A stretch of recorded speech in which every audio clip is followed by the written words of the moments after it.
এর খ অংশে বলা হয়েছে 2, 5, 14 ও 30 তারিখের লেনদেনগুলোর জাবেদা দেখাও।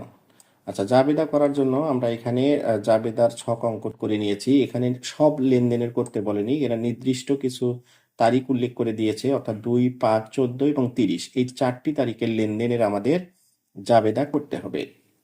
তো এজন্য আমরা এখানে তারিখের ঘরে 2000, যেহেতু আমরা অঙ্কটি 2022 সালের করতেছি, 22 সাল অঙ্কে তারিখে তারিখ অঙ্কের ঘরে তারিখ 22 সাল উল্লেখ করা আছে, সুতরাং আমরা 22 সাল দিলাম। তাহলে কত করতে বলছে? প্রথম হচ্ছে 2 তারিখ। তাহলে আমাদের জানুয়ারি, আমরা জানুয়ারি 2 তারিখ দেবো, যে জানুয়ারি 2 তারিখের প্রথম লেনদেনটা আমাদের করতে হবে। এখন 2 তারিখে দেখো কি বলা হয়েছে, যে ধারে পণ্য ক্রয় 15,000 টাকা। আমরা জানি দুতরফা দাখিলা নীতি অনুসারে ব্যক্তি যে প্রতিষ্ঠান ক্রয় যদি করে, ক্রয় করলে প্রতিষ্ঠানের একটি ব্যয় বৃদ্ধি পায়। তাহলে ব্যয় বৃদ্ধি পেলে সবসময় হিসাব খাতটি ডেবিট হয়। এখানে যে ব্যয়টি বৃদ্ধি পেয়েছে তার নাম হচ্ছে ক্রয়। তাহলে পণ্য ক্রয় করার কারণে ক্রয় হিসাব, অর্থাৎ ব্যয় হিসাব খাতটি হবে ক্রয় হিসাব, এবং এই ক্রয় হিসাব সবসময় ডেবিট হবে, যেহেতু ব্যয় বৃদ্ধি পেলে ডেবিট হয়। সুতরাং এই ব্যয়টার নাম হচ্ছে ক্রয়, সুতরাং ক্রয় হিসাব ডেবিট। তাহলে ক্রেডিট হচ্ছে আমাদের, এখানে দেখো বলছে যে এই ক্রয়টা কিন্তু ধারে ক্রয় করা হয়েছে। যেহেতু ধারে ক্রয় করা হয়েছে, সুতরাং ধারে ক্রয় করলে আমাদের কি হয়? ধারে ক্রয়ের ফলে সবসময় মনে রাখবে যে ধারে যদি আমরা ক্রয় করি তাহলে প্রদেয় হিসাব, অর্থাৎ পাওনাদার হিসাব বৃদ্ধি পায়, দায় বৃদ্ধি পায়। দায় বৃদ্ধি পেলে ক্রেডিট হয়। তাহলে আমরা কি করছি, যে দেখো যখন আমরা ক্রয় করেছি তখন হচ্ছে আমাদের ব্যয় বৃদ্ধি পেয়েছে, ব্যয় হিসাবের নাম ডেবিট, ব্যয় বৃদ্ধি পেলে ডেবিট হয়, এবং ব্যয় হিসাবটির নাম ডেবিট, এবং ধারে ক্রয়ের ফলে দায় বৃদ্ধি পায়, দায় বৃদ্ধি পেলে ক্রেডিট হয়, সুতরাং এই দায় হিসাবের নাম হচ্ছে প্রদেয় হিসাব। এখন দিতে হবে টাকার পরিমাণ। তাহলে টাকার পরিমাণ হচ্ছে আমাদের সমপরিমাণ টাকায় 20,000 টাকা ডেবিট হবে, এবং হচ্ছে 20,000 টাকাই আমাদের ক্রেডিট হবে। এরপরের বিষয়টা হচ্ছে, এখানে আমাদের ছোট্ট করে এই এই ঘটনাটা, লেনদেনটা আমাদের লিখে দিতে হবে, যে ধারে পণ্য ক্রয় করা হলো, ক্রয় করা ক্রয় করা হলো, এটা আমাদের এখানে ছোট আকারে মন্তব্য লিখে দিতে হবে। তো এটি গেল আমাদের 2 তারিখ। এরপরে বলছে, এটি এর আরেকটা বিষয় হচ্ছে, এখানে প্রত্যেকটি লেনদেন যখনই শেষ হবে, সেখানে আমাদের এটাকে, প্রত্যেকটা লেনদেন এখান থেকে আমাদের ক্লোজ করে দিতে হবে। তাহলে জানুয়ারি 2 গেল, এখন আমাদের আসতে হবে জানুয়ারি, দেখো কত তারিখের বলছিল, এরপর বলছে জানুয়ারি 5 তারিখ। তাহলে জানুয়ারি 5, জানুয়ারি 5 তারিখের লেনদেন দেখো, বলছে কি 2/10 নিট 30 শর্তে পণ্য বিক্রয়। এখানে বিক্রয়ের ক্ষেত্রে আপাতত শর্তের কোনো কাজ নেই। যে তারিখে 5 তারিখে যে পণ্যটা বিক্রয় করছে, এখানে শর্ত দেওয়া হয়েছে, অর্থাৎ যে বিক্রয় করেছে আমরা 24,000 টাকার পণ্য, এই 24,000 টাকার পণ্য যদি ওই ক্রেতা যদি 10 দিনের মধ্যে পরিশোধ করে, তাহলে তাকে 2% বাট্টা ছাড় দেওয়া হবে।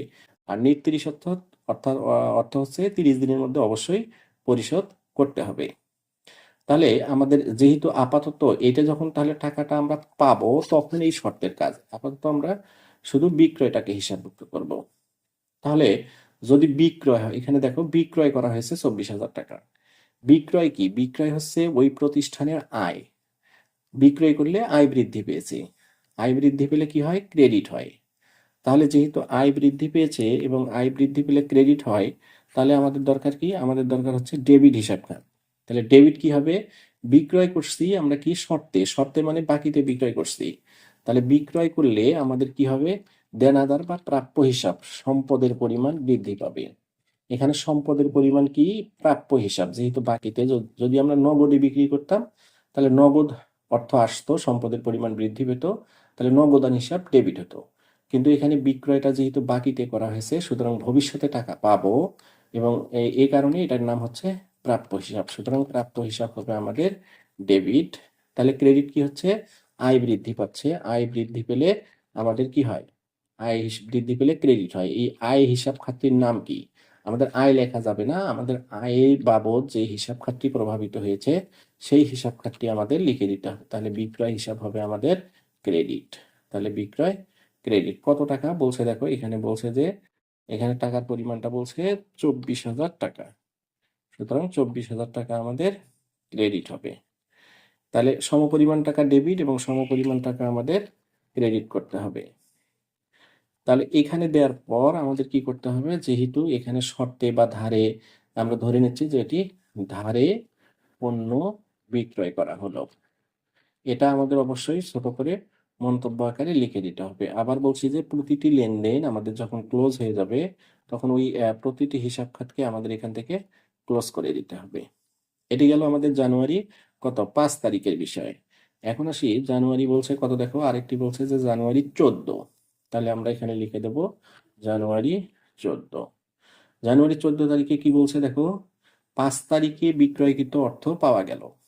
এখন আসবে এই শর্তটার কাজ, যখন এই বিক্রয়ের টাকা পাবো তখন আমরা দেখবো যে শর্ত অনুসারে টাকাটা পাওয়া গেছে কিনা। এখানে দেখো 5 তারিখে বিক্রি করা হয়েছে, শর্ত ছিল 2/10, অর্থাৎ 10 দিনের মধ্যে যদি অর্থটা আমরা পাই তাহলে আমরা ওখান থেকে 2% বাট্টা ছাড় দেব। তাহলে আমরা 5-এর সাথে 10 যোগ করি যদি 15, অর্থাৎ 15 তারিখের মধ্যে টাকাটা পাওয়ার কথা, কিন্তু সেই টাকা পেয়েছি আমরা 14 তারিখ, সুতরাং বাট্টার মধ্যে পড়েছে। যেহেতু বাট্টার মধ্যে পড়েছে তার মানে আমাদের কি 2% বাট্টা এখানে ছাড় দিতে হবে।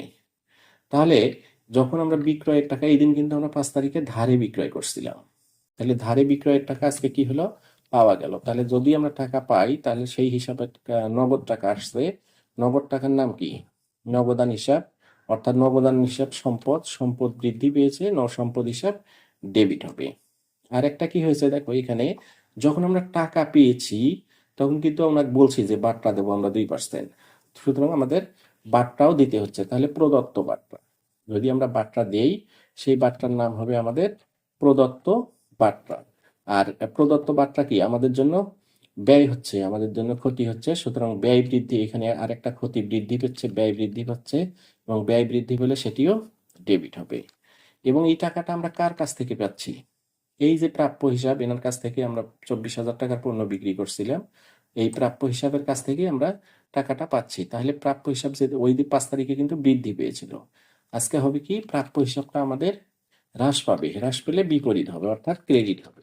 তাহলে প্রাপ্য হিসাব আমাদের ক্রেডিট, প্রাপ্য হিসাব হবে আমাদের ক্রেডিট। সেই দিন আমাদের টাকা পাওয়ার কথা ছিল, মানে বাকিতে বিক্রি করার কারণে প্রাপ্য হিসাব বাবদ আমরা সম্পদ বৃদ্ধি দেখাইছি, আজকে এই সম্পদটা কমে গিয়ে নগদে রূপান্তরিত হচ্ছে মাত্র। সুতরাং এখন আমরা এখানে প্রাপ্য হিসাবে আমাদের কত টাকা পাওয়ার কথা ছিল, এখানে দেখো 24,000 টাকার লেনদেন ছিল ওনার সাথে আমাদের, তাহলে 24,000 আমরা বসিয়ে দিলাম। এখন এখানে এই প্রদত্ত বাট্টা, বাট্টা তাহলে আমরা কত টাকা দিচ্ছি না, দেখো 24,000 টাকা 2%, 24,000 টাকা 2% হচ্ছে 480 টাকা আমরা কম নিচ্ছি, এটা কম নেওয়া হচ্ছে, বাট্টা ছাড় দেওয়া হচ্ছে। তাহলে আমাদের নগদ টাকা আমরা কত পাবো, তাহলে 24,000 থেকে যদি আমরা 480 টাকা কম নেই, ছাড় দেই, তাহলে হবে টাকার পরিমাণ পাবো আমরা 23,520 টাকা। এটি হচ্ছে আমাদের এখানে। এখন কি করতে হবে, আমরা কি লিখবো, যে এখানে আমরা যে প্রাপ্য হিসাবের টাকা পাইলাম সেটা আমাদের লিখে দিতে হবে যে প্রাপ্য হিসাবের টাকা পাওয়া গেল, এটা আমাদের এখানে লিখে দিতে হবে। এটা আমরা ক্লোজ করে দেব। আবার এখানে কি প্রত্যেকটা লেনদেন শেষ হলে আমাদের সেটা দ্বারা এখানে আমাদের মার্জিনটাকে ক্লোজ করে দিতে হবে। এটা গেল। তারপর এখন আসো পরের তারিখ, বলছে যে 30 তারিখ, এখন হচ্ছে 30, তাহলে আমাদের জানুয়ারি 30, জানুয়ারি 30 তারিখে বলছে দেখো কি অফিসের জন্য নগদে আসবাবপত্র ক্রয় করা হলো। এই যে আমরা অফিসের জন্য নগদ আসবাবপত্র ক্রয় করলাম, আসবাবপত্র ক্রয় করলে কি হয়, আসবাবপত্র আমাদের আসবাবপত্রকে কি বলা হয়, স্থায়ী সম্পদ। আর সম্পদ বৃদ্ধি পেলে কি হয়, সম্পদ বৃদ্ধি পেলে আমাদের সম্পদ হিসাব ডেবিট হয়। তাহলে আমাদের যে সম্পদ বৃদ্ধি পেয়েছে সেই সম্পদের নাম হচ্ছে আসবাবপত্র, আসবাবপত্র বাবদ আমাদের আসবাবপত্রকে বলা হয় স্থায়ী সম্পদ, সম্পদ বৃদ্ধি পেলে সেই সম্পদটি কি হয়, ডেবিট হয়, সুতরাং আসবাবপত্র হিসাব ডেবিট। এ বলছে কি অফিসের জন্য নগদে, এই ক্রয়টা আমরা কিসে করেছি, যখন নগদে ক্রয় করেছি, যেহেতু আমরা নগদে ক্রয় করেছি তার মানে কি নগদ টাকা আমাদের কাছ থেকে চলে যাচ্ছে। তাহলে নগদ টাকা চলে গেলে সম্পদ হ্রাস পায়, নগদ টাকা তো আমাদের তারল্য সম্পদ, সুতরাং তারল্য সম্পদ আমার কাছ থেকে হ্রাস পাচ্ছে। তাহলে আমাদের নগদ টাকা, আমাদের নগদান হিসাব কি হবে, সম্পদ হ্রাস পেলে ক্রেডিট হয়। তাহলে দেখো দুটাই সম্পদ, একটা হচ্ছে স্থায়ী সম্পদ আর একটা হচ্ছে নগদ সম্পদ। যে সম্পদটা আমাদের বৃদ্ধি পেয়েছে সেটি ডেবিট হয়েছে এবং যেটি হ্রাস পেয়েছে সেটি ক্রেডিট হয়েছে। খুব সাধারণ বিষয়। এখন কি করতে হবে? এখানে আমাদের টাকার পরিমাণ দিতে হবে। কত টাকা? বলছে যে 10,000 টাকার আসবাবপত্র আমরা ক্রয় করেছি। সুতরাং এখানে 10,000। তাহলে 10,000।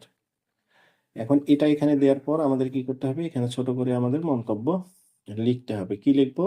যে আমরা এই আসবাবপত্রটা কি করেছি? নগদে আসবাবপত্র ক্রয় করা হলো। এটা আমাদের এখানে লিখে দিতে হবে। তাহলে আসবাবপত্র ক্রয় করা হলো। তো এটি হলো আমাদের কি? অঙ্কের খ নং অংশের সমাধান। আমার পরের ভিডিওতে অঙ্কের গ নং অংশের সমাধান করা হয়েছে। আমি শিক্ষার্থীকে অবশ্যই আমার একটা অনুরোধ, আমার চ্যানেলটা অবশ্যই তোমরা সাবস্ক্রাইব করবে এবং হিসাব বিজ্ঞানের সকল ধরনের সমাধান তোমরা আমার এখান থেকে পাবে বলে আমি বিশ্বাস করি, কারণ আমি ধারাবাহিকভাবে ভিডিও আপলোড করে আসছি। ধন্যবাদ।